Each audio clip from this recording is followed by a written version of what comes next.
दो जगह पर शोहर को कभी अकेला मत छोड़ना। नंबर एक, जब शोहर पर गुर्बत का वक्त आ जाए तो शोहर का साथ ना छोड़ना। बीवी शोहर की सबसे अच्छी दोस्त होती है और दोस्त कभी दोस्त को मुसीबत में अकेला नहीं छोड़ता। नंबर दो, जब शोहर बीमारी की हालत में हो तो शोहर का साथ ना छोड़ना, क्योंकि वहाँ तुम्हारी वफादारी का इम्तिहान है। आज मैं डॉक्टर की क्लिनिक पर गया।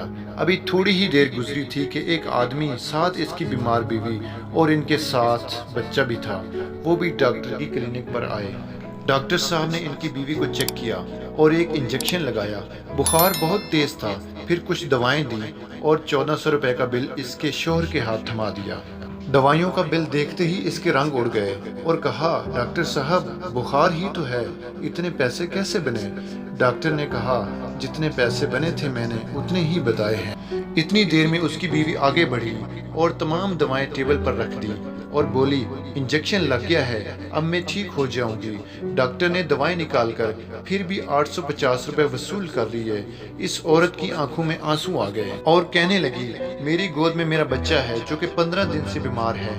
पहले इलाज करवाते रहे लेकिन अब पैसे नहीं हैं। इसका बाप रक्षा चलाता है, घर का बड़ी मुश्किल से गुजारा होता है, हम दोनों का इलाज कैसे करवाएं? वहाँ सन्नाटा सा छा गया, लेकिन डॉक्टर साहब ने कोई नरमी ना दिखाई और मियाँ बीवी खाली हाथ वापस चले गए।